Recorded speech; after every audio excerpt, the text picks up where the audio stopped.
Have you ever felt? Are you listening? With veganism on the rise, Generation Vegan interviews the up-and-coming hottest vegans. And in this podcast, we teach you the practical side of having a plant-based diet. Today, we interview Sharieff. He is a lawyer, director in Hollywood, Los Angeles. When in high school, his GPA was only a 0.8. He is living proof that you can do whatever you put your mind to. And he believes that staying inside the box is a sure way to mediocrity. This interview is long, and I would stay to the end because there are definitely some information bombs. So let's jump in. Hello, everyone. Thank you for coming back to my podcast or the YouTube channel, whatever you're watching this on. Today, we are interviewing Sharieff, a well-known producer and lawyer in LA, and he has worked with Universal Studios and actors like Genuine and Essence Atkins from Are We There Yet? He is on the Organization of Black Screenwriters Board of Directors, which is so cool. He has also been featured in publications such as Ebony Magazine, U.S. News, and World Report, the Los Angeles Times, Los Angeles Centennial, and the Travis Smiley Report, which is just so freaking cool. So I just want to welcome Miss. Thank you. How you doing? Good. I really appreciate you taking the time to just be on here today and share your vegan experience. Of course, I want to ask you a ton of questions about your journey and, well, not about your veganism, but you being on the Travis Smiley show and all that stuff. So I just want to hear a little bit about you and about your name, as you mentioned. Okay, a little bit about me. So I became vegan in 1987. Wow. I'm sorry. I became plant-based in 1987. So, because I'm still plant-based, I don't really consider myself a vegan. Yeah, because I choose with leather belt. You know what I mean? If I see an ant or a cricket in a house, I might step on it. You know, so I have to change. So no, seriously. So in the last month or so, I've been seeing crickets coming in the house and rethinking everything. Like, wait a minute, let me just release it. You know, and that's because of the vegan diet. So anyway, 1987, I read a book called A Diet for a New America by John Robbins. And this is in 1987. This is internet was like dark, right? And so I stumbled upon this book. I shouldn't say I stumbled upon. I believe the universe at the age of 18 is going to read a book like this. And I read the book, and John Robbins is the heir of Baskin Robbins. And so he inherited all these millions, and he said, you know what? I don't want it. And he did an expose of like the farming industry, the dairy industry. He was like just breaking everything down. And as an 18-year-old, I was like, wow.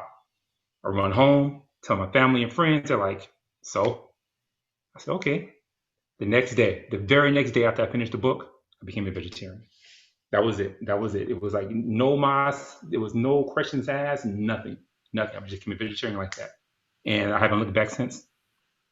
Wow. So when you read that book, did you know that was the son of the Robbins family, or did you just? Yeah, that's the whole sale of the book. You know, like the heir of Baskin Robbins. You know, throwing away all this fortune because of this. And I'm like, wait a minute, who's throwing away all these millions and for what?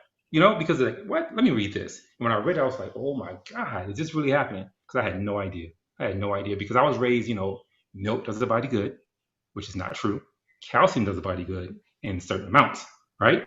And so, but they didn't tell us that, So, the eggs, the whole pyramid, the food pyramid, which is like horrible, right? And so you grow up listening to all this stuff, and you're thinking like, yes, I'm healthy. Because I thought I was healthy. I mean, I played football. I was in high school weighing 200 and something pounds. I weigh 185 now, and I weigh less now than I did in high school. And I thought I was healthy. I thought I was healthy until I read that book. And then after that book, I read a book on macrobiology. I read a lot of books, and I was a voracious reader, and I just don't, because one of my personality is I just dive into things. Like once I catch it, and I'll do my research and I feel it, I'm gone. And like I said, I haven't looked back for veganism. The only time that I did slip, I shouldn't say slip, because I did it on purpose. When I traveled about 6-7 years ago, I did a lot of traveling. And so if you go to Europe or France, there's snails, right? Escargot. So I'm like, wait a minute, I'm going to try this escargot, right? So I tried the snails. In Alaska, I had bear meat. In Alaska, right? Bear jerky, I should say. I had shark at one point, but in the last 7 years, I haven't had anything whatsoever, like nothing, no cheese, dairy, nada, like nothing, no coffee, no alcohol, nothing. So, and I can feel the effects. Big time. Okay, let's rewind to your coffee comment. Please go on about that, because I think I'm addicted, but I love it, which I think is what addicted people say. How did you do it? Okay, I did it. Okay, I did a fast. I did a 45-day juice fast. And after I did the 45-day juice fast, we'll talk about that as well. Coffee was included, like it was excluded from it. So I was like, well, I'm off coffee too. And trust me, I was a coffee fiend. I would drink it in the mornings, at night, in college. I mean, that fueled my grades. I mean, I really believe my GPA was due to me drinking coffee, because I was at it. And somebody like me, like I'm an extreme personality again, with coffee, I don't need that. I'm like out of here. And so, which was great for school, but not for my body. Not for my body. Because it wore me out. It wore me out. Okay, so what exactly is bad about coffee? Because like veganism, for me, it was like I would hear things and then I would kind of test some things out, and then I just slid into it, mostly because of a disease that I was struggling with, so it kind of forced me. Now coffee is the same thing. I'm kind of hearing some negative things about it. I'm kind of testing it with like 4 or 5 days of not drinking it, and I want to make that leap, but I'm just afraid because I love coffee. Yeah, that was my biggest fear too. And I didn't know whether or not coffee was bad for me, but I knew one thing: I was addicted. And I do not like being dependent upon anything. And so my whole thing was, wait a minute, you're supposed to be, strong-minded, but you cannot beat this little cup of coffee. And I said, no way, no way. Once I get addicted to anything, like okay, Lenny and Larry's, those cookies. I don't know if you know about those cookies. Oh my God, there's these protein cookies called Lenny and Larry's. They're vegan, no this, no that. It's like the perfect cookie, right? It's like Right. the perfect cookie. Anyway, last month I was addicted to Lenny and Larry's. I said, this has to stop. Because what happened, they had a sale in Los Angeles. Now get this, Lenny and Larry, I forget how much they cost regular, but they're very expensive. They had a sale, $1 each. So my mind, being an extremist, $1 each. Here's $50, right? Here's $50. I can stock up and have Lenny and Larry's for like the entire year or the entire month, right? So that's just have to stop. Just have to stop. And so, and also the ice cream, the salted caramel cluster. It's like little bitty things. Certain things just get me, and then I just go on like this binge. It's like watching Netflix like the whole entire weekend. I just go on like an ice cream binge. But I have to, so And what's your sign? Scorpio. Okay, that makes sense. Go ahead. I say I'm a typical Scorpio too. Very typical. Like when I read horoscope, I'm like, yes. It's like it's like they never get it wrong. They never get it wrong. Yeah. Well, I'm the same way when it comes to grapes. I mean, it's to a point where I could probably eat 2 bags of grapes within at least 7 hours, and then go get another one. And it's like I get to this. I think it's a texture thing for me, like especially sushi. It just that if it has that perfect crunch, and then you're just like chewing it, you're like, yeah, this is good. And then you're like, let's go, more and more. I love that. Well, my general question that I usually ask all my interviewees is, I don't know if you watch any vegans on YouTube, but there's this guy that I watched named Pal Simeon, and he talks about the trifecta of veganism. And it's, yeah, it's your health, it's about the environment, it's about the animals, and that makes the trifecta, man. Yeah. So what is you kind of already answered it, but if you could just go into a little bit, what is your why of why you are vegan? Initially, I have to admit, it was a very selfish reasons. It was just my health. I just wanted to be the healthiest. I wasn't never thinking about animals. I really thought there was nothing wrong with people eating chickens and all that. I thought nothing wrong with that. You read the Bible, you read these other scriptures, and hey, eat. So I thought there was, and out of necessity, maybe yes, but it's been a long time that man needed, meat to survive. So what happened was, what was the question? You see what happens when I go on tangents? The question was, what's your main why out of the environment? Oh, yeah. Selfish reasons. selfish reasons. It was basically just trying to be healthy, just trying to be healthy. My family, for the most part, even though I was born in Los Angeles, my mother, my father, they're from down south, and so they have that down south whole regimen of cooking and the abundance, the fats, and all this. And every single one of the males in my family can rest their hands on their guts while they're watching TV. I mean, they can like put their elbows on. Seriously, all my brothers, my father, everyone. And I lost my mother to colon cancer in 1995. And so I said, you know what? No, no, no way, no way. And so, I had cousins and aunts who were passed away beforehand. So I said, you know what? If I'm genetically predisposed to this, I need to do something now. I need to do something right now. And so, and especially going from transitioning from being a vegetarian to a vegan, I think that's the biggest leap I ever made. Because when you transition from being a vegetarian to a vegan, you mean serious business now. You mean serious business. You're not eating cheese and eggs and milk because see, being a vegetarian is easy. That is simple. I mean, trust me, I was a fat vegetarian. I used to tell people I'm vegetarian. They go, "What? No, you're not," and they walk away. They walk away. They'll walk away. They're like I'm a liar because I didn't look healthy, right? Go to veganism. All bets are off, right?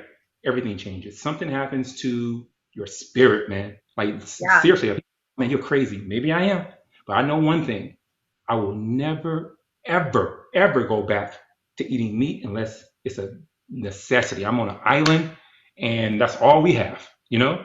And so, as far as like being here in modern society, no, man. Grow your food. Eat your food. Grow it. Right. And we'll talk about that more in the future, but it is such an energy shift when you stop ingesting animal products of any kind, because vegetarians, they don't get it because they're still eating the dairy and the milk and all that. And man, once you just let go, it's like it's a fog that just releases and you're just a whole new person. It's crazy. High. You get like a natural high. I mean, it's not like you're way up here, but it's like this calmness. Like my vibration changed. I mean, like I tell people this all the time. I go, listen, we all have this vibration. Oh, you're crazy. You exhale, you're crazy. I said, whatever. But my vibration changed. It changed. I mean, like I can show you pictures and talk to people who knew me. When they see me now, they call me Benjamin Button because it's like I'm going back in time. Like they think I'm getting younger. And I'm not lying to you. Some people look at me like, and they stop. Like, what the hell, right? And it's because of the food. I'm not working out any more than I was when I was in my 20s and 30s. It's the same thing. It's the exact same.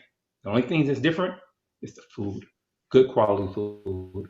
Good quality food. And how would you mind if I asked how old you are? Surprisingly, I'm 46 years old. Wow. Yay! You're probably going to live till you're 120 as well, because I'm going to be living till I'm 120. I know. Well, I went to a psychic, another story. She told me I would live to be 92, which I was cool with that. That's real cool. Yeah. And she was pretty good. Like she knew things that I went to the tangent. I went to the psychic, right? And so I told myself, I said, you know what? I'm not gonna tell her anything. I'm just gonna walk in there and just sit there, like just stoic. Like you better, right? And I did that. She told me everything, and I was like, oh my god. Anyway, I'm sorry. Well, was that someone that you would be walking down, the street, and it would be like psychic right here, or did you find her through somebody? 3 years ago on my birthday. My birthday's on Halloween, so 3 years on my birthday, I'm coming home from the gym. I say, do something stupid. Do something you would never. It's out of your character, right? But it's not like you'll go to jail, right? So I'm like, I'm going to a psychic. So I go home and I get home. I go on Yelp, right? The very first one, all these high ratings. She's literally like a quarter mile from me. I said, I'm out of here. So I give her a call. She's like, come in like 30 minutes. So I'm like, I'm out. I take a shower. I go. Short story, I went to her 5 times. I had to stop because it was getting too deep. I wasn't ready for it. It was getting too deep. It was getting too deep. And those I believe in, there are things that I believe in that I can't speak on because I don't have any tangible proof. You know what I mean? Right. So I just think, I talked to other friends about it, but as far as like strangers, you sound like a nutcase if you did that. But there's things that you cannot touch that are real. I mean, just think of infrared. I mean, think of all the rays that we can't see, right? We just can't see it, but it's still there. It's still there. There's energy going around us right now as we speak. This is Wi-Fi. There's all this crap going around me right now, and I'm probably getting cancer as we speak because I'm trying to help people become vegan. But now I'm catching cancer, right? Not living to be 92. But anyway, but no, seriously, you know what I mean? So it's like it's the unknown, the unseen, man. That I'm like a moth to a flame when it comes to like the unknown. Why? I don't know. I have no idea. Like, why do I take the uneasy route? I have no clue. Because you're a Scorpio. That's it. That's it.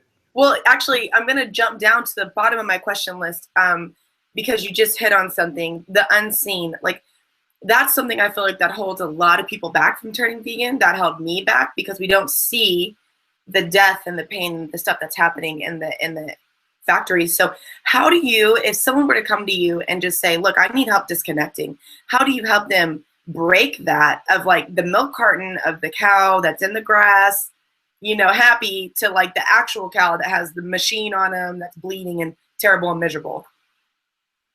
Normally, like when it, say it again. What do you suggest to them that they do to help break that disconnect? Normally, like I try not to talk to people about veganism because they're very defensive. They're very antagonistic. They don't. It's almost like they know that they're not living, that it comes from angst and anger, you know. And so I don't like to go there. But if someone brings it up to me and we're engaging and we're talking about it, I say something simple as this: I have dogs. Most people love dogs. They love pets. They love them to death. I said, can you imagine someone taking your dog and doing all these things, right? They go, oh, well, is this different? Or how is it different? How is it different? Tell me how is it different? Like, tell me how pain is different, you know? And I can, in my major was psychology, and they have scientific proof that animals feel pain and they're emotional. I mean, that's like decades ago they discovered that. And so it's like, it's real. Like a cow cries, you know what I mean? A chicken, listen, my next door neighbor has chickens. When she comes home, that chicken comes to the gate like a dog, like a puppy and goes in her arms. When I saw that, I'm like, what the heck is this, right? Because you think a chicken is just a dumb animal pecking away. Yeah, exactly. No? Okay, I have a hard time staying on point because I get so, listen, my plants that I have around my house, they're alive. They are intelligent beings. They're not just plants, not just, oh, this is kale. This is no. It's almost like the universe. It's almost like you're getting a taste of the universe, man. You're getting a taste of all that energy. You getting, seriously, it is almost like if you believe in God or you believe in some unseen force, or just say the universe hand and your hands going like this when you eat good food like that. You guys are linked up. You're linked up. You're linked up. So I would tell them a long explanation like that. Okay, well, I just watched this really interesting video because I try to not be closed-minded about veganism because I thought I was right before when I wasn't vegan. I don't want to, you know what I mean? I try to just take in information and then live my life. But today there was this interview and it was this lady who was vegan for 20 years. You might have heard of her, and she had to break it because of some health issue, which I don't know what health issue you could have where you would have to eat friggin' animal products, but whatever. And she broke it. And then she wrote a book about how veganism is not only, they're lying about how it's bad for the environment, animal agriculture is bad, that actually eating plants is bad for the environment because of blah, blah, blah. And it really just infuriated me. So I kind of feel like we have something going, but I forgot where I was going with that too. I mean, I love talking and learning new information. So don't feel bad if you go on a tangent because I will listen all day. Oh, and I love to listen to go on tangents because it's organic. You know what I mean? Right. It's just oh, I want to hear what's going on. Listen, I don't argue about veganism. I never ever listen. This is my truth. This is my truth, man. This is my life is my canvas. I have the paintbrush in my hand. I'm painting away. You do what you want to do. You do. If you believe that cigarette smoking does not cause cancer, smoke away. No. Do what you want. Listen, I'm not one of those people that do like no. I love my life. I'm blessed that I've been bestowed this. My life has changed like 180. And so if someone else wants to argue or write a book about how veganism, because it could be true. It could be in her particular case. She needed like B12. right? And she wasn't getting B12. And so since she wasn't getting the B12, she had all these deficiencies and her health deteriorated. It could be that. And so what she did was drew a conclusion: veganism is bad. No, it may not be bad. It may be, you just need vitamin B12. It's Right. like when people, like women who are pregnant, they go, "Oh, I need chocolate. I need chocolate." You don't need chocolate. Your body is telling you need magnesium. You need magnesium during pregnancy. You need magnesium. That's why you think you need chocolate. No, you know what I mean? But we draw these conclusions, Right. Tangent.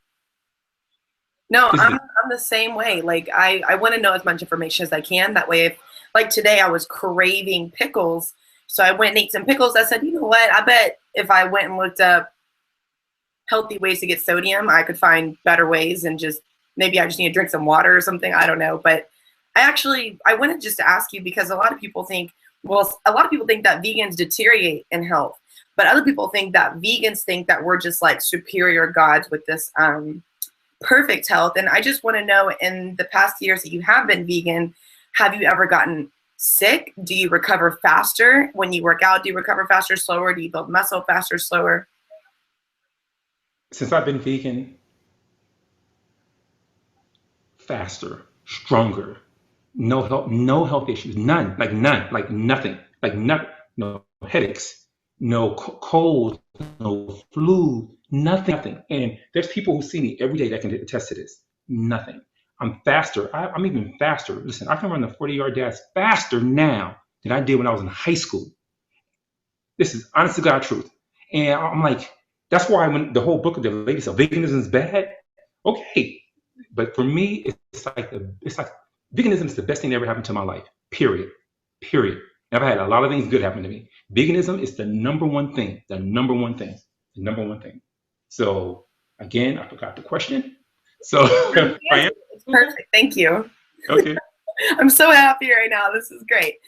So my biggest thing is, well, just to give you a little background about myself, I was an amateur bodybuilder. I competed in the Ronnie Coleman. I got second place, and then I was diagnosed 3 months later with the autoimmune disease. Thank you. And I couldn't walk for 4 months, and then they put me on chemotherapy to get rid of my immune system so it would stop attacking itself. And even though my RA was kind of going away, I was getting sick, the cold, the flu, the cough, strep throat, pink eye, just everything. So that's why I became vegan, because I did all this research and it was like, look, get rid of dairy. And so I got rid of the dairy, and then it was like also red meat, but I couldn't do it just overnight. So I was like dairy, a few months later, meat, a few months later, here, there. My biggest issue with the healthcare industry is that my doctor really pushed me being on the chemo. And every time I went in there, I was hunched over. Sometimes my mom or whoever was with me would have to assist me in there. And then when my veganism set in, I actually walked in there on my own, and she still was like, no, you need to go back on the medicine, even though I was obviously fine.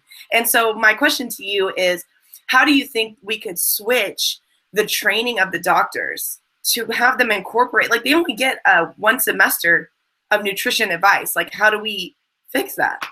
I think the answer is complex, but it's kind of simple as well. Right. Doctors are just human beings, right? And so a human being goes to medical school. This human being is not a vegan for the most part. This human being eats cheeseburgers, Coca-Cola. Yeah, he or she runs every now and then because they want to be doctors, so they want to be healthy and they look the part. But they're not vegans. Now, the doctors who are vegans will probably treat you a little bit differently. Now, this is what I believe in, and I believe in my heart of my hearts. This is it. We can no longer give so much power to the health industry, to our doctors. No. You have a brain. If you can go on the internet and look for ESPN scores or go to some porn site or mess around on Facebook, then damn it, you can go on Google and look up some things about your health, your life. Things are going to make you better. Things are going to make you better. If you don't, guess what? It's called thinning of the herd. You're going to die, man. You're going to perish. Period. You're going to perish. And I don't want you to perish. But listen, that's how nature works. I can put 5 kale seeds out there. They all won't make it. They all won't make it. That's nature. That's nature. Now, are you going to be the little kale seed that won't make it? Or are you going to get your butt up, go to your computer, and look up your issues? And when I say your issues, it can be anything. Listen, I couldn't get into my garage the other day, right? I didn't call the handyman. I went on YouTube. Stuck on the garage. Just Google it, and see what happens, right? Any problem I have, I go and I seek answers. I seek answers. So you have your health. You cannot depend on, you have to be your own doctor. First of all, your doctor does not know you at all. They may be familiar with you, they don't know you. They don't know you. They don't know that when you drink coffee, 1 cup, you feel this way. When you drink 6 cups, you feel that way. When you drink wine, they have no idea, but you do. So guess what? You have to watch yourself and monitor yourself. What I do is when I eat something, if I feel a certain way, later on I go, wait a minute, what did I have earlier? And I try to figure out what it was, right? And pinpoint, okay, I can't eat that anymore. Like for example, lately, nuts. I like nuts, but lately something's been going on with me in nuts. So I'm like, you know what? I have to chill on nuts. I don't know what it is. I don't know. It's I know what it is. I just don't know. Constipation, man. Constipation. For some reason these nuts are getting. You know what I'm saying? Like that's what it is. And so I'm like, what the heck, right? And so even with the ones with the raisins, it's like what? So I just stopped. I say, you know what? And then guess what happened? Everything went back again. And so you have to. I'm not going to run to the doctor. Oh, I need medication. No, just trace back. Historical replication. Tangent. Yes, I'm the same way because, and I didn't do that. When I was bodybuilding, it was all about protein, carbs, fats, and prepping your meals and rice, broccoli, chicken. But now it's like, okay, it's 5 o'clock. I'm lethargic as hell. Why? And how do I fix that? So I'll go on a YouTube channel or whatever, how to fix lethargia with veganism diet or recipe. And then I'll try that and I'll really evaluate. But I mean, I'm 26 years old and it took me a good 3-4 years of practicing checking in with yourself and being like, okay, what's going on right now? Like, why do I feel this way?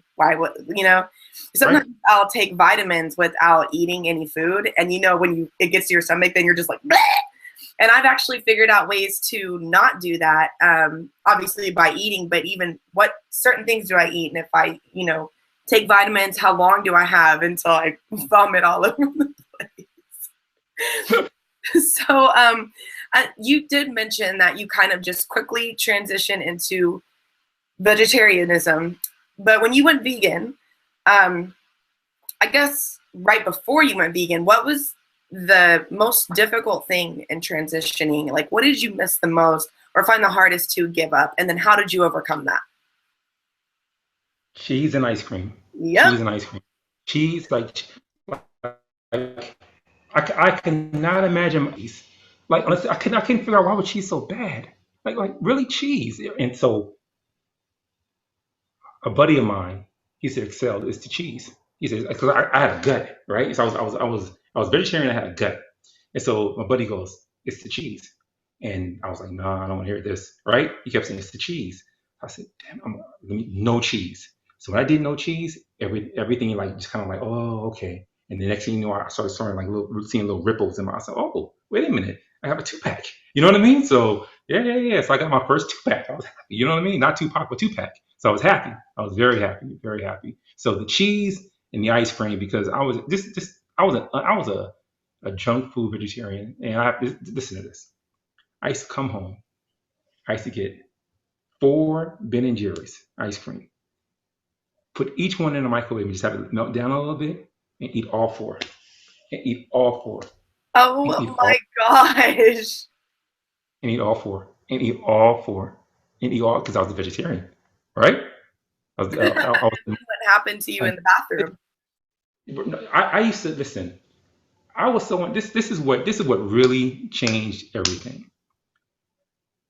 One day I went into Krispy Kreme's. Like I said, you know what? I haven't had donuts in years, right? I haven't had donuts in years. I said I deserve a donut. So instead of just one donut, I said I deserve a dozen. So I went into Krispy Kreme's, and there was another gentleman ordering, and he was about close to 300. He looked at me and he said, "Hey man, you know we shouldn't be in here." And he said, "We," like I was on his team. I was on the fat team, right? Oh my God, are you serious? Because you don't know how big you are. You don't know what happens, right? I had blew up to 245 pounds. 245. And so I started looking at photos, you go on to Facebook and look at, I said, oh my God. And what happened, I saw the documentary Fat, Sick, and Nearly Dead on Yes, Netflix, changed right? my life. Now, it came on a Sunday. I'm laying in bed watching this documentary. I said, this is it. And that's when I did the juice fast the very next day. The very next day, because I'm extreme. I can't wait, a week. I can't talk to anybody. I did it the very next day. I went 45 days straight, no food, just juice. Just juice, juice, juice. It was the worst time and the best time. But it was a living hell at most it was a living hell. A living hell. I used to go to bed at listen, on Saturdays and Sundays, I'd be in bed at 5 p.m. You hear me? 5 p.m. because I was so miserable. And I was like, I'm not, because my whole thing was I can't stop. I have to keep going. And so I said, what can I do? I said, well, go to sleep. Just go to sleep. And so I would go to sleep. And I wake up and I feel better because, now it's, you really are hungry, so you drink a lot of juice. But it was like, then one day, the pain went away. The pain went away. And what happened? Well, let me just backtrack. I had to alter my suits 3 times. 3 times. 3 times. I went from a double X to now a large medium. The tailor, he came up on me. He really came. He was tailoring my suits because I thought, okay, 245, 230. Okay, I'm gonna be 230. So I tailored my suits. Oh shoot, 215. Oh crap! And I got to 185. When I got to 185, and I stopped not because I got to 185. I stopped because I was going in court. And when you go through court, you have to, take off your belt and go to the metal detectors and all that. So I took off my belt. My pants fell down. Right? I said, shit. I pulled them back. I said, I gotta stop. This is it. I gotta stop. And then I stopped. That was the last weekend of my juice fast. Was that weekend? I stopped. Yeah. And So was that when you were going to sleep at 5, or were you ever hungry? Or you were hungry? yes. Yeah. Okay. I was not. But you're not physically hungry. You're mentally hungry. You're Yes. mentally Yeah. physically Exactly.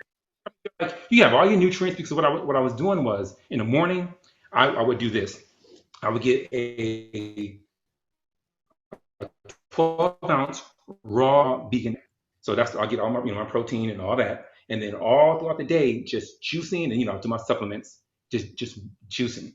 And so you're full. I mean, your caloric intake is not where it used to be, but you're not starving. Your body's not starving itself. You're good. You're good. But mentally, you're like, what the hell is going on, right? Because since I was an infant, I've been chewing. Right? You chew every day since you've been an infant. Now here I am for the first time in my life, so to speak. I went 45 days without chewing, and that's psychologically that's a mind game. Like, see, most people, they have no idea. It's the little things that the 45 days that would just blow your mind. And then you start, like, something happens where you become a different person. There's a trend. I can't say it was this day or that day, but something it just occurs. It just occurs, and then you get this new shell. It's almost like your body, like, rejuvenate. Everything just regenerates. It's like everything. Like my skin. It's like everything's new, and you feel new. You feel ready to go. And I want them to keep going. Like, I said, you know what? I said, why can't I just do this the rest of my life? I don't have to eat, right? That's when family and friends came in. Oh man, you've been extreme. You have to eat. I was like, why? I was like, because I wanted to just keep going. Done. Sorry. If you were to suggest, let's say a middle America family asked you, should I juice? Would you say yes? I would say consult your doctor. I would. I wouldn't say do what I. You should juice, but not like I did, unless you consult your doctor. But having a juice every day, yes, but you have to be careful with that too, because like when you juice some like the cruciferous vegetables, like kale, broccoli, cauliflower, depending on like your thyroid issues, you have to like be careful. Some of those can like really mess you up. So some of those vegetables need to be steamed first, then juice. Like you have to cook it down just a little bit, if you're going to do the juice intake. But definitely consult your doctor. Don't just jump in like I jump in. That's just my personality. I never consult me. I just do it. I feel it, I do it. But don't be stupid like me. Like, actually talk to your doctor, sit down, and get a plan.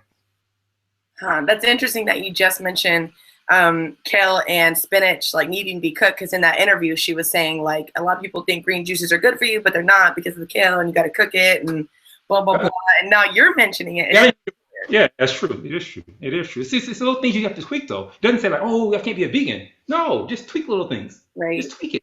You know, like for example, like I take vitamin B12 supplements, right? Because we need it. We need it. We need it. So I do sublingual. And so because we need it. It's not I'm not gonna say, oh, I can't be a vegan. No, take your vitamin B12. You know? So Right. I take a lot of not a lot, but I take supplements as well. I make sure, even though it's probably just all just going away, which is not really going away because I use my urine in my garden. Lie, no lie, no lie, no lie. The way I look at it, my urine is clean, man. Like all I do is eat organic, and so and it's high. I mean, trust me, it's high in nitrogen. Boom, my plants take off. Circle of life. The Yeah, I actually do a lot of vitamins too. cycle, everything. You know? Recycle your urine.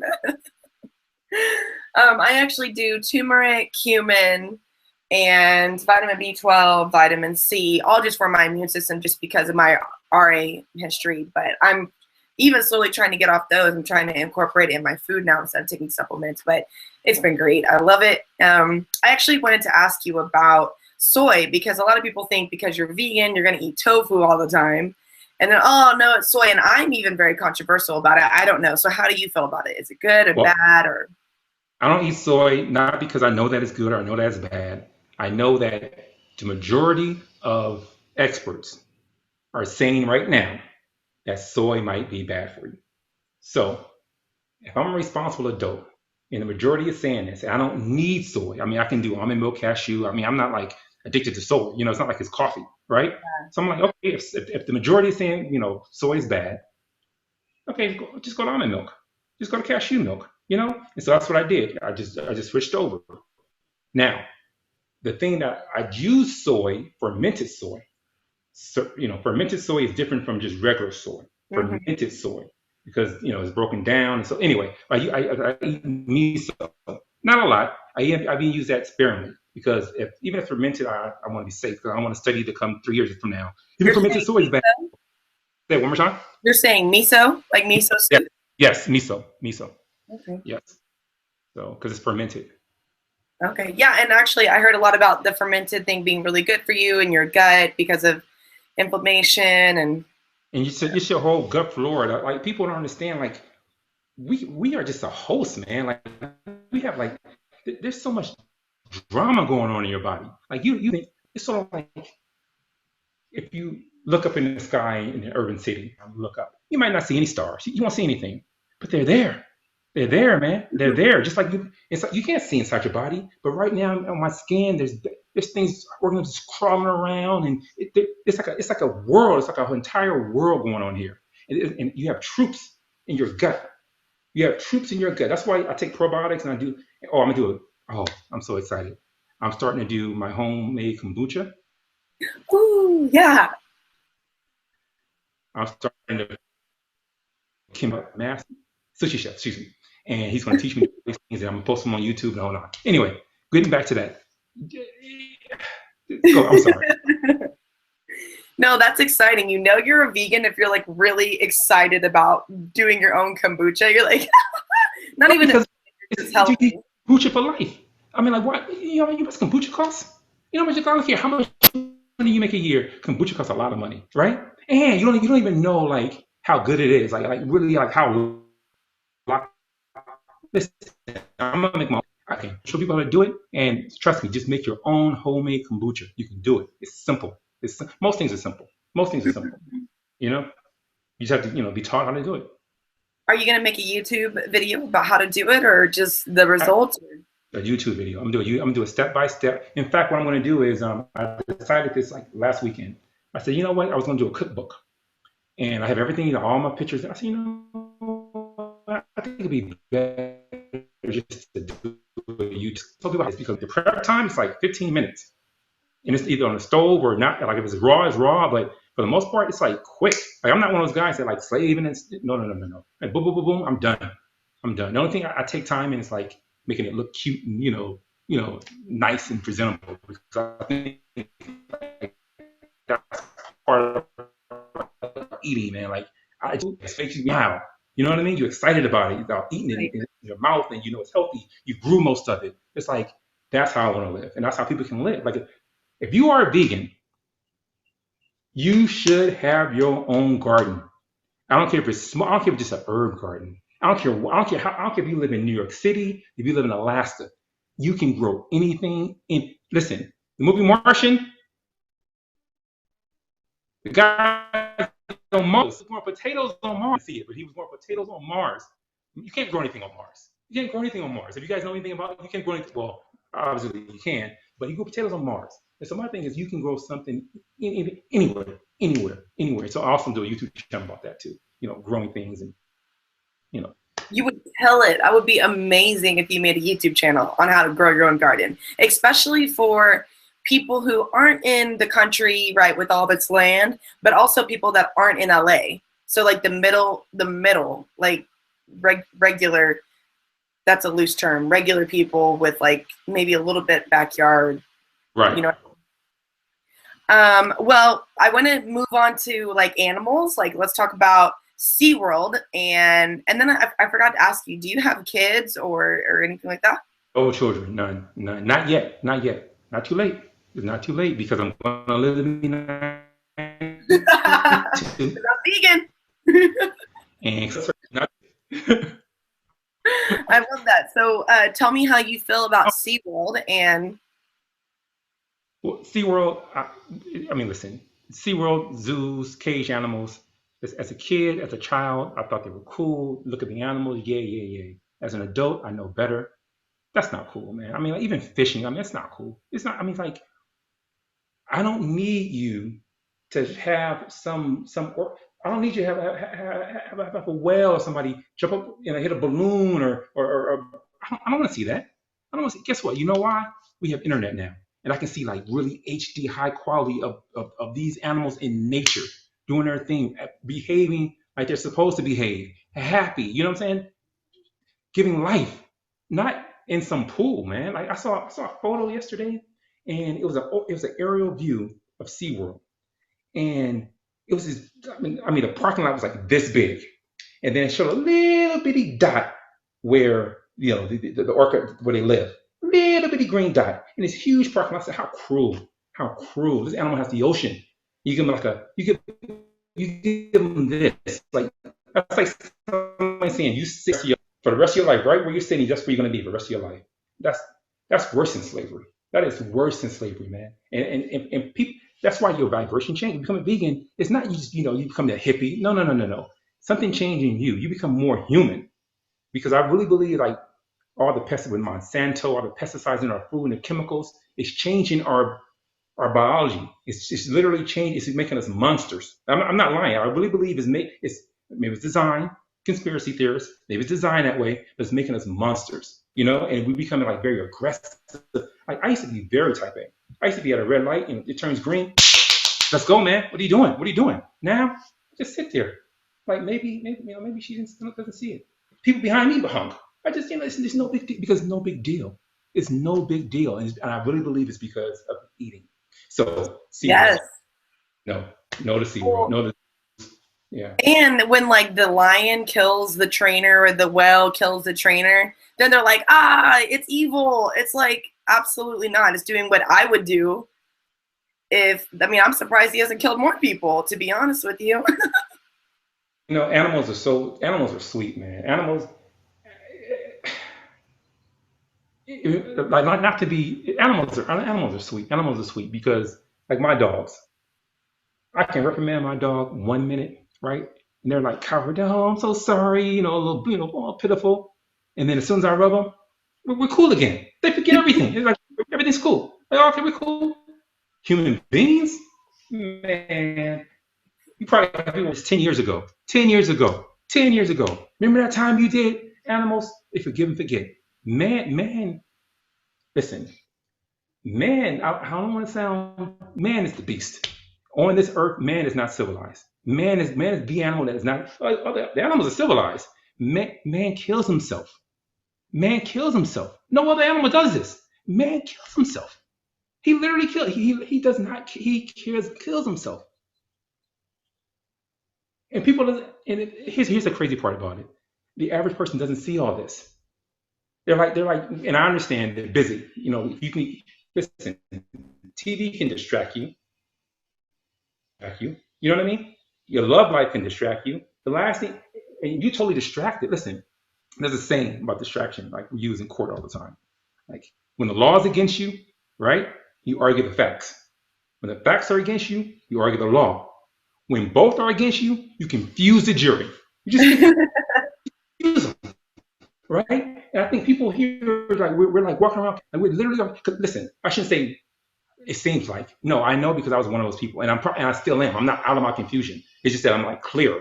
I will probably always be confused till the day I die. That's the journey, right? But at least I'm at a point where I'm like, oh crap, I'm sick. Oh crap, I have been indoctrinated by all these, like these. Listen, just the fact that I have on clothes lets me know that someone told me to wear this. And what I do, I follow suit because society makes us wear clothes, and I follow suit like a sheep. Now, I'm not saying it's wrong to wear clothes and all that, but what I'm saying is you have to keep it real with yourself and say, wait a minute, I speak English. I speak English very well, and the reason why is because I was born in America, right? If I was born in Iraq, guess what? I'll speak Iraqi, and I'll probably hate the United States, whatever. It depends on how I just happen to be born here. I just happen to be born here. You just happen to be born a female. You just happen to be born 7 foot tall. It just, you have to understand those things. It's like your reality is totally different based upon just your locale, just your gender, your race, your height, your everything. Your reality would, listen, you take someone who weighs 300 pounds, right? They get the surgery, the lap band, right? Now they're down to 150. He or she would tell you the world sees them differently and they see the world differently. Mm-hmm. Because of weight? It's real, man. It's real. Well, and you talk about conspiracies. I was super wrapped up in conspiracy, which I think was the beginning of my awakening, which I finally realized that I don't need to be wrapped up in it because there's really nothing I can do until I get to be a multi-millionaire and even have the opportunity to like be a part of it. But one of the things that I'm still really into is the New World Order. And there's this book that I read that was like, in order for the New World Order to happen and begin, there would have to be pretty much like a huge population decrease. So either a bunch of us would have to die off, that way they could make the rules happen. So everyone that's in the conspiracy is like, oh, there's going to be an Armageddon or the government's going to come and kill everyone. It's like, no, dude, they've been working on it. They put it in our food and they let us decide who's going to die and who's going to live because they give us the information. But, that's my conspiracy is like, what a better way to kill a bunch of people off than to put it in your food and let you decide for yourself. Listen, I have a shirt. It's a Monsanto shirt. And it basically says, supplies the food, right, controls the people. Whoever supplies the food controls the people.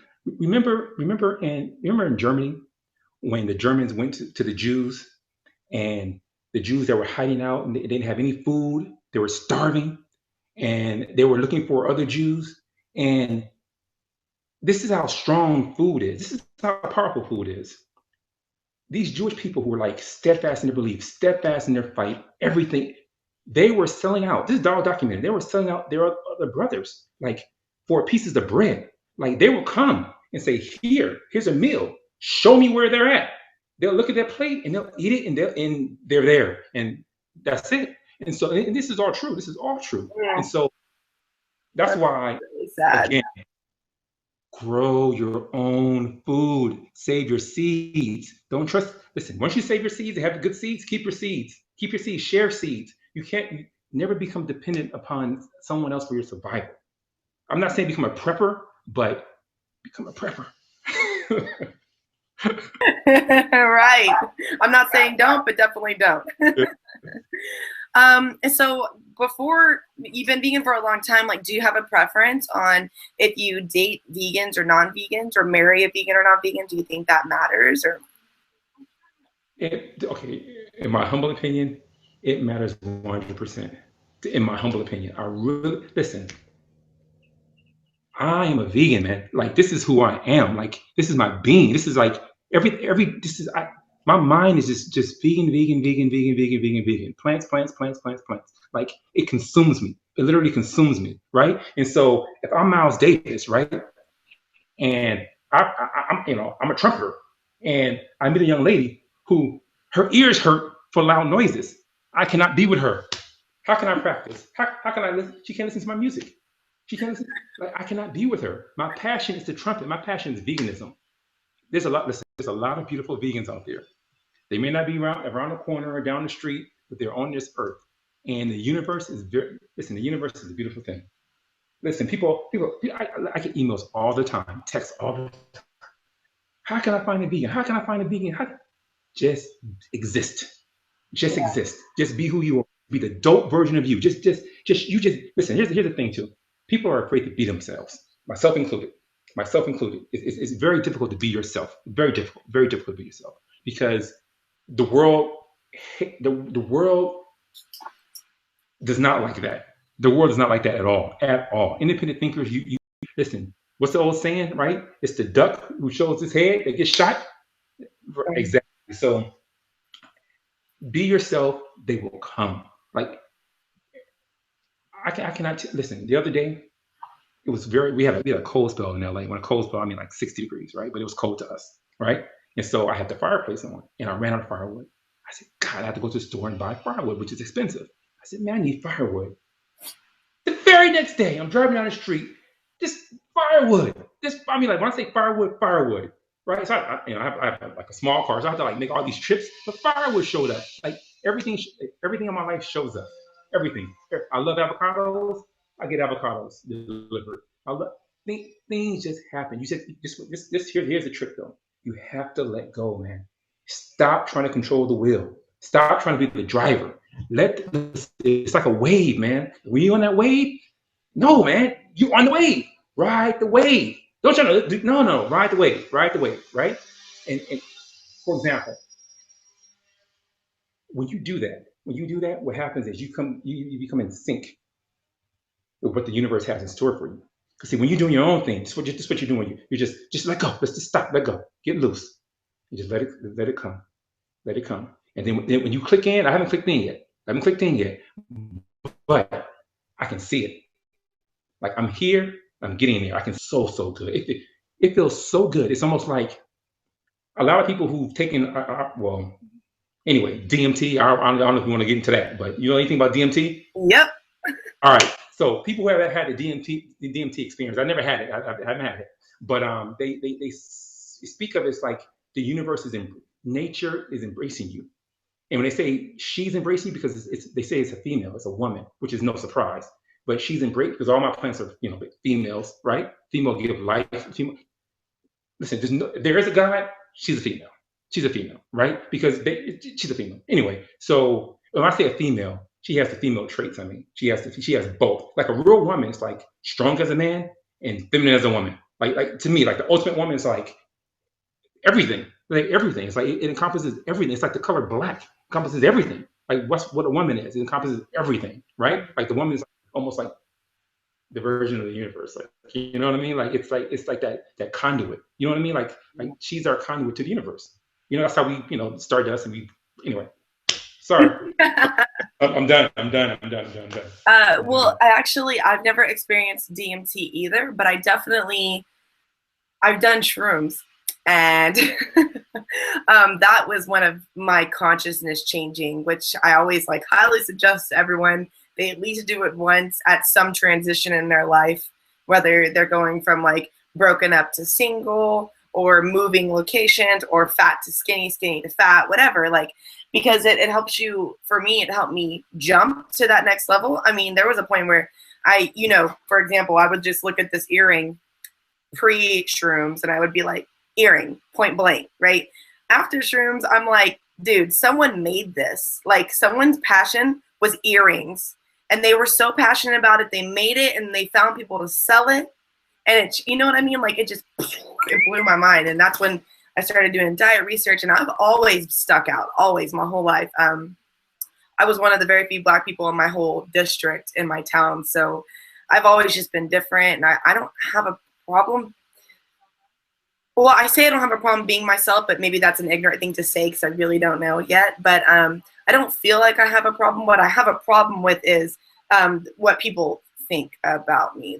That's what I struggle to get past is like, okay, I'm a workout Black vegan now in this like podunk country white town. You know, like, oh gosh, what are they gonna think? And I get made fun of a lot, but you know, it is what it is. And for me, it was disease that I had to get in order for me to change. And I want to be that person that if these people get disease, I want to be that person that they remember. And then they contact me and they're like, hey, I'm ready. And I'm like, let's do this. So, man, it's already been an hour and I have like 10 more questions. Keep talking and just edit some stuff out. I was going to say, would you mind if we went a little bit longer? Or? Flowing now. Let's just do it. Yeah. Okay, so for people that are transitioning, because on your Instagram, you know, let's just talk about the cashew milk salted caramel cluster, because just, yes, that sounds amazing. But what types of ice cream and cheeses do you suggest that they buy to overcome the transition? Oh, you know what? There's so many like this.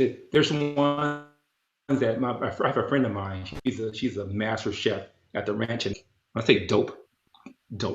Like she's very creative. Anyway, and she emailed me all these little tidbits all the time, like go here, get this, get that. And so I'm going to send you a link of all these cheeses. Like, they're not okay. You have Daya, you have Kite Hill, you have all those you can just get at Whole Foods. Right. Other cheeses. And I haven't been to the store yet to buy it, but anyway, I'm going to send you the link, and you know, per her, they will blow your mind. And please, I would love that. Oh. All right, I definitely will. I actually am in the process right now of making a cheese video for my followers on YouTube and just anyone that's interested, because, but I do it because this whole podcast is about bringing normalization, and I use that term loosely, like what is normal, right? But bringing a normal spin to veganism so people don't feel so distanced from it. Because for me, I was a hippie before, but I love animals, but not like that enough to give up the steak, right? And to give up the cheese.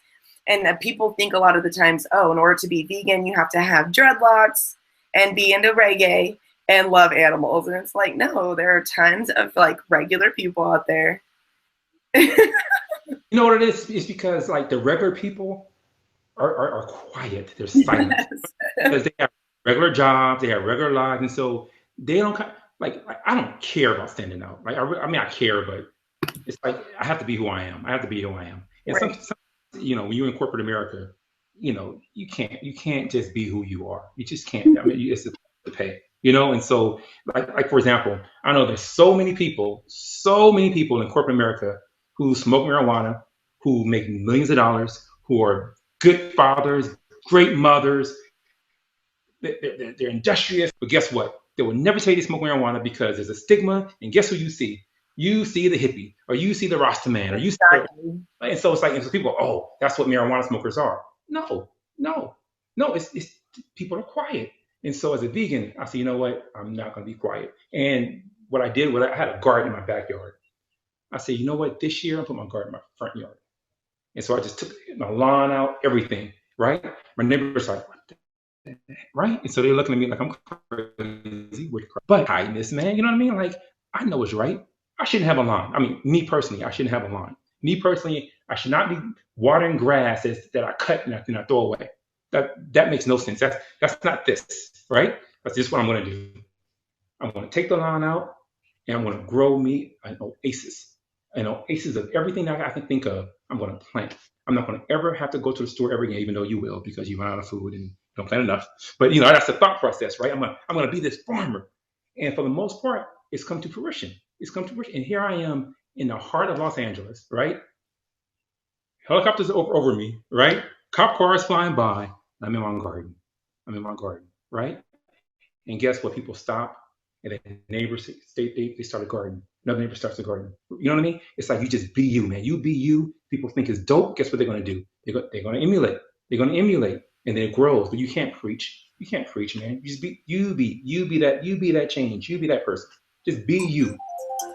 Right. And another reason I actually contacted you specifically was because you are an African-American man that in your pictures, and right, you look really like, and I see, you know, you see all those BuzzFeed videos on YouTube. It's like, gangster Mexicans try vegan food and they just like 2 of them will hate it and 1 of them will like it. But like I said, I want to show people in the South that there are Black men that are growing gardens in the middle of LA that are vegan, and you can do it too. And actually, I was introduced to this girl on YouTube. Her name's Goddess Ayana, and she has really introduced me to more of my Black side because I'm half Black, half white, but I grew up in the white community and I have a white family. So I really have been trying to connect more to my Black side, and she brought to my fruition or my view that actually veganism started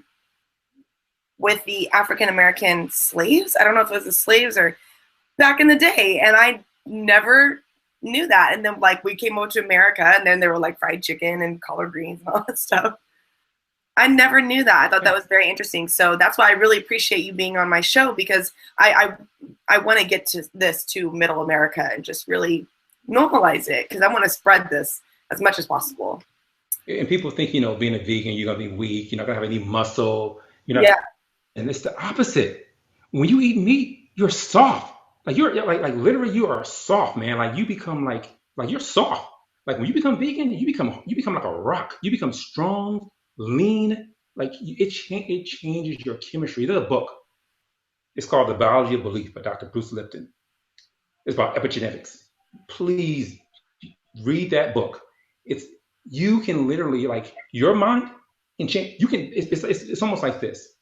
It's almost like when someone goes under hypnosis for, like, just say they get a teeth pull and they go into hypnosis. It used to be done. Yeah, decades ago, it used to be done. People go into hypnosis and, you know, oh, I'm not gonna feel any pain the whole nine. They're laying back. They get they tooth pull. They don't cry. They don't wince. Nothing. Right? What happened? There's no drugs injected. Right. It's the power of the mind. It's the power of the mind. Right? Epigenetics. So what you do is you can do the same thing to your body. You can command your body to get in shape. You can speak health into your body. You can listen. Right. Talk to your plants. Talk to your food. Bless your food. Don't just eat your food. Don't just eat it like you're a beast. Listen, those plants die for you, right? So you bless your food. I'm not saying you have to do crop. You bless your food, man. Bless your food, right? Don't be a beast. Like even animals kind of like bless their food in a way. You know what I mean? They're not barbaric about eating food. They only eat what they need. You know, they move on. So listen, you eat your food. But listen, remember the book? I forget the doctor in Japan. You know the whole study. No, yeah, and the whole you can like a glass of water. You can just right. Oh, I love that. Yes. Right, and then you can see like you can see it changes. Like the whole chemistry of it just changes. And same thing with us. You can speak health into your life. You can speak health into your life. You really can. Can you repeat both that book as well as the first book you read by the Robbins son? The first book I read was Diet for a New America by John Robbins. Robbins. And the other book is The Biology of Belief by Dr. Bruce Lipton, like Lipton tea. And book, you can just type in both books. Just type in the name of the book and put PDF in a Google search, and 9 times out of 10 you'll get like a free PDF. You can just look at it. And if you like the book, then you just buy the book. That's what I normally do. Normally I read it for free online, and if I like it, it resonated with me, I'll buy the book and keep it in my library. Like out of respect. I actually, with the rheumatoid arthritis, I was very angry at life. Like I was mad. I couldn't walk anymore. I couldn't go outside. I couldn't be myself. And I was really mad. And I would just curse my body like, oh. But once I started thanking my body for the inflammation, because really it's protecting me from whatever it thinks I had in my body, which at the time we thought, which I still kind of think was my breast implants. It actually, once I started thinking, like I'd be trying to do a little jog and my knees would just be just jelly, like disgusting, and I'd be like, thank you. You know what? Thank you for the inflammation because I know you're trying to protect me. And it would go away immediately. It was so crazy. So now every time I'm in pain, I just say thank you for it and it goes away. It's really crazy. Gratitude. It's all about gratitude. I mean, really, like people think it's corny. But if you don't have anything, I mean, everyone has something to be thankful for. Yeah. I have a million things to be thankful for, like a million things. Like I'm thankful for I can just go on and on and on and on how many things I'm thankful for. Right. Yes, there's bad things. There's horrible things going on in my life. Horrible things, right? But guess what? 99% of it, I have dope things going on in my life. Great things going on in my life, you know? Right. And so I focus on, you know, that whole 80-20 rule? You focus on the 80, not the 20. Focus on the good stuff. The good stuff.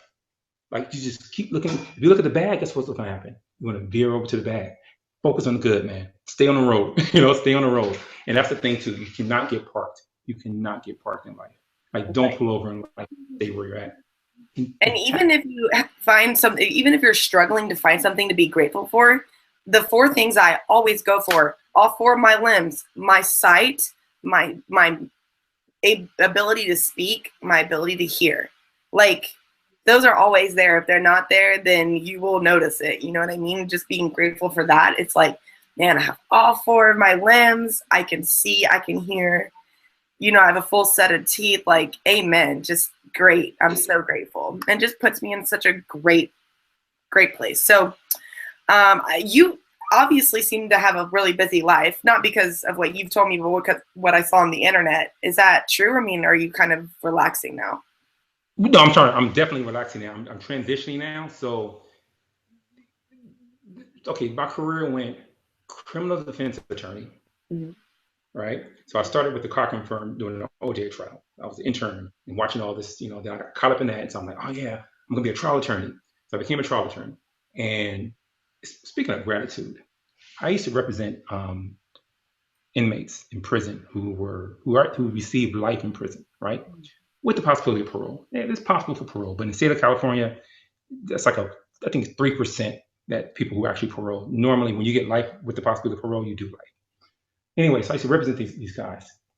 And I used to drive home and think to myself, when I get married, they're going to still be here. When I have kids, they're going to still be here.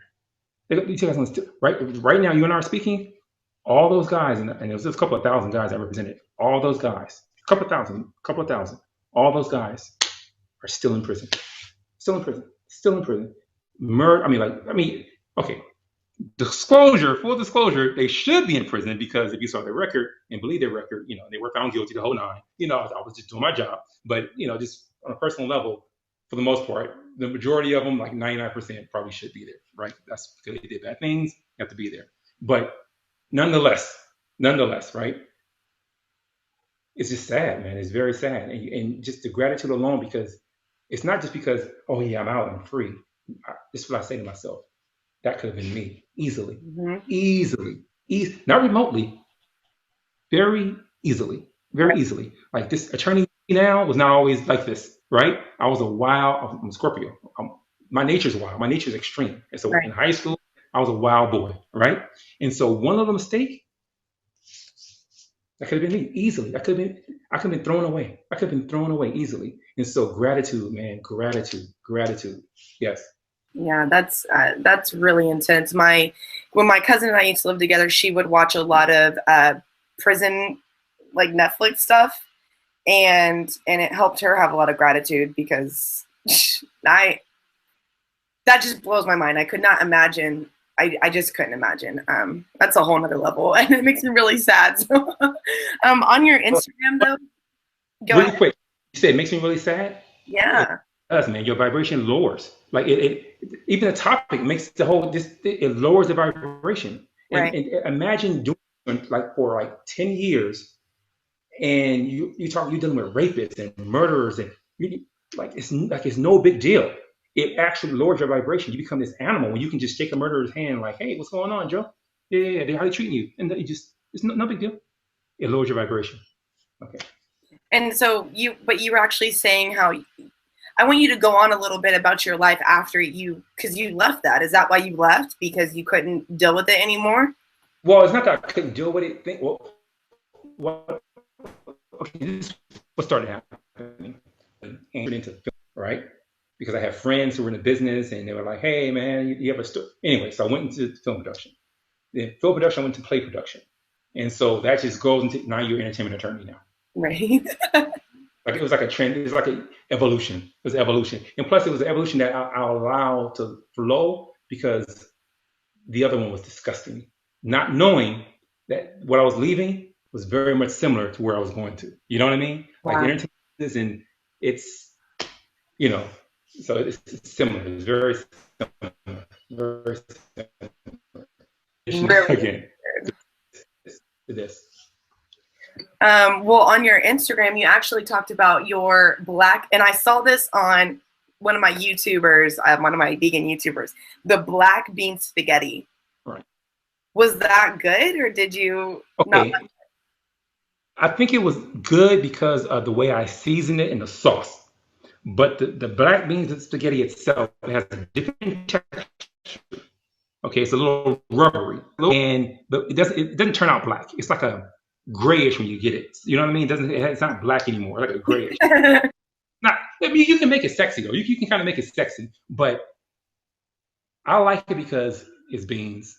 It's a different dish, and you know, I'm not bored. You know, like that's one thing about me. It's like I love to like switch it up because I don't want to get bored in the kitchen. Like I want to like food to me is like that's a big part of my life. It's a huge part of all of our lives, but it's a big part of my life. Like I enjoy food. Like I enjoy sitting down, looking at it, digesting it, the whole night, talking about it. Like everything. I love food. I love food. Oh, me too. I'm literally like food porn and giving up cheese. Even when people eat like string cheese in front of me, I'm like, could you do that slowly and sexually? Just eat it real nice for me. Because I'm not going to eat it, but it looks real good. I love food. That's all I do. And that's one of my other things about what this podcast is about. And actually, I have a Snapchat, and that's where I do all my vegan recipes. But I'm just a normal person who is not wanting to be a chef, who did not go to chef school, teaching other people who are normal people who did not go to chef school how to cook. And that's my thing. I'm actually opening a Help Me Go Vegan school in March, and it's going to be you're going to get 2 videos a week. It's going to be for 4 weeks, and the first video is going to be a crap ton of information, a downloadable grocery list, and a to-do list, as well as some homework. And then on Wednesday, we're going to meet up, and we're going to just cook together, and we're all going to cook the same recipe. And then I'm going to give them homework, probably a documentary to watch, like Hungry for Change or Forks Over Knives, like something really simple. And then start all over again on Monday. Yeah, I like that. I like that. Awesome. I'm so pumped about it because I cook a lot of the same things, but I mean, it's just so simple, but you have to make it simple. Like you can't just, dive in and just be like, you have to do things. And that's what I want to teach people, the practical side of how to be vegan, not why you need vitamin C and why you need vitamin B12. Like, no, this is how you cut an onion. This is how you cook gluten-free pasta. Right. Very basic stuff. So people in the Midwest and people in the South can switch it up, And when you have kids, though, I know you said you don't have any, but you were, in the future it might happen. Would you, because in LA, sidebar, the director of Avatar has started their vegan school. Yeah, his wife is here. Yeah. And so would you want kids to go to something like that, or would you do public school, or what? Well, I would do homeschooling. Uh-huh. I would definitely do homeschooling. Like definitely homeschooling. Like a hybrid, homeschooling, but then they'll go to programs and such. Right. But I'm my kids, that's my responsibility. Like I can do that. Like I'm at a point in my life I can, have my kids at home if I, in homeschool. Right. Because they should know almost everything. I want them to know about the stars. I want them to know about soil. I want them to know about how to pay their bills. I want them to know about the stock market, Bitcoin, cryptocurrency. I want my conspiracies. I want my kids to know everything that I know, everything I don't know. I want them to get a spectrum of a worldview. We travel, okay, fine. We study Italy. Okay, now let's go to Italy. Now let's go. Okay, now let's go to Alaska. Okay, yeah, there's a bear. Okay, now let's go. Really like a hands-on. Because you know what? If you love your kids, man, most people, what they love? They love their image. I'm a doctor. I'm a physical therapist. I'm a this. I'm a that. No, man. No. You had these children. You brought these. Don't just dump them. Don't dump them off to a babysitter or dump them off to the school system. That's your responsibility. That's yours. That's yours, man. Stop Stop being, that's evil. Some of this stuff is child abuse. The way, no, listen, the way some parents raise their kids is like child abuse. I know it's difficult being a parent. That's why I haven't been a parent yet. So, so anyway, but if you choose to, if you're going to say, listen, I'm going to have a child now, you're bringing a person to in this crazy world. This crazy world. Give it a chance, man. Give it a chance. Give it a chance. Yeah, I'm the same way. I want to do my world traveling. I want my kids to be world learners. And if they have to go to school, whether that be because of the guy I married just absolutely wants them to go to some, futuristic thinking school or whatever, every single summer we are going to rent an RV and just tackle America. And then once we're done with America, we are going to tackle like other countries. But in reality, there's this YouTube channel called KA Sundance. So Ka Sundance, and it is a family, husband and wife with 5 kids, I believe, all under the age of 12. And their kids don't go to school, they don't have a house, they don't have a car, and they go to every single country once a month or for a month. And these kids, I mean, they're freaking 25 years old mentally, like right. And saying the most profound things that I didn't even know existed. I mean, they're teaching me things. It's like a 7-year-old. So that's what I'm doing, because I know for me, like, my personality is really big, and I know my school really just boxed me up and was like, stop being loud, stop being outrageous, stop being this. It's like, be in this box. And it's like, and once I got out, man, I was like, that's why I don't have a problem being myself, because I was not myself for so long. So, amen, man. Listen, surprise. Listen to this. You know what my high school GPA was? What? My high school GPA was about, I think, like a 0.5. How does that happen?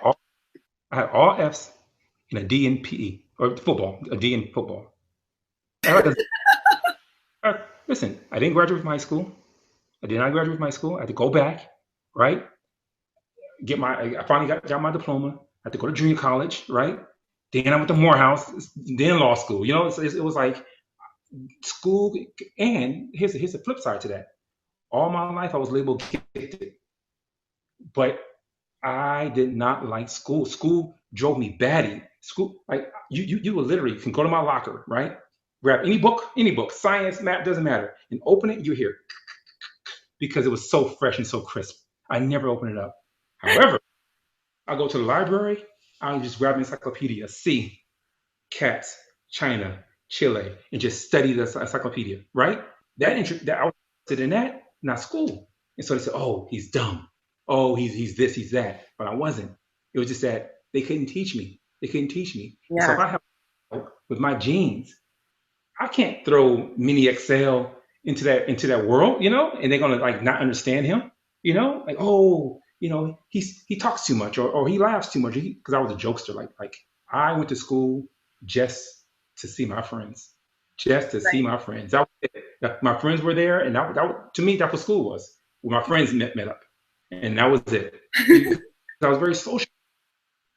I love, like, to me, like, connecting with people, it's like the best thing in the world. It feels so good. It's like a lock and a key. It feels so right. And so if you make all those connections, man, it's like a high. So anyway, I was a poor student, so they said.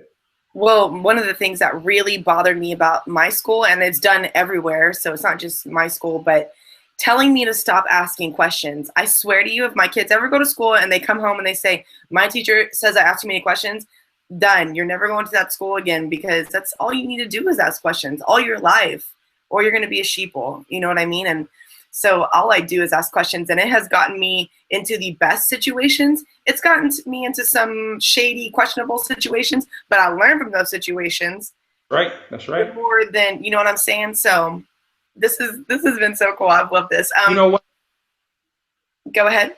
No. I was gonna say, people who don't like questions are people who don't have the answers.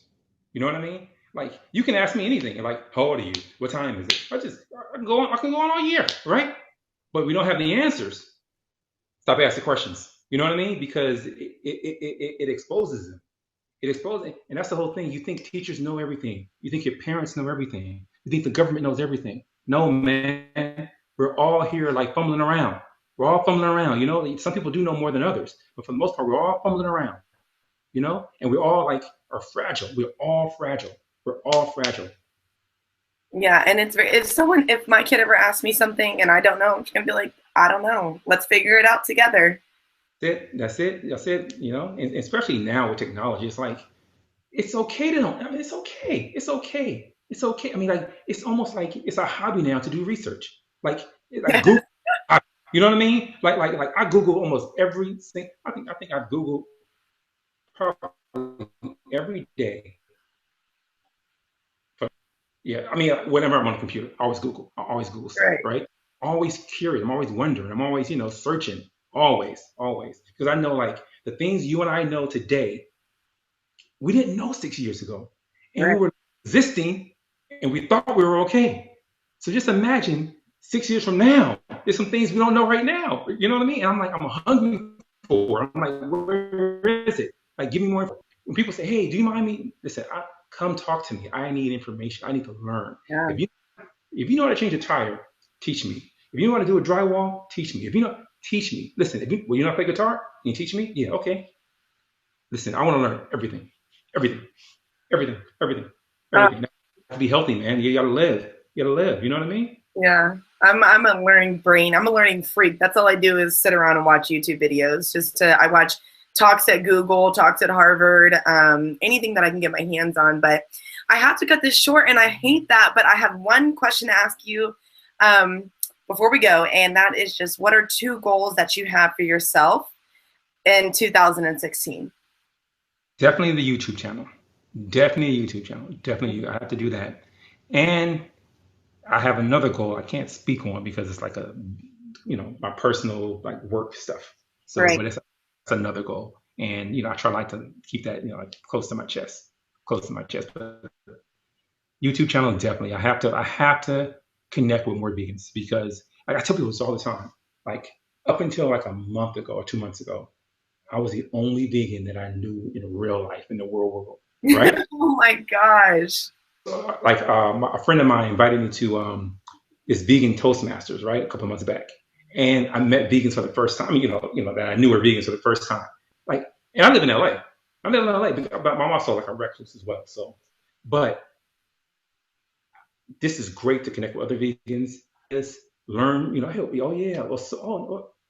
man. It's all about learning and sharing. Man, and you've been vegan for so long, and you live in LA. How have you not ran across other vegans? Well, I keep to myself. I'm very sociable, but I like being alone. I love being alone. I love solitude. It's like my meditation. Some people have to go to a room. You should leave me alone. I'm good. I'm good. I'm happy. I'm not. I'm good. I'm good. When I'm in my garden, meditate. So, do you have a date or a time that you can talk about the second goal, or you'll when you accomplish it, or a date you have to accomplish it? When I accomplish it, I will speak on it, and it will be accomplished. It will be accomplished. Yes. That's why I say when I do it.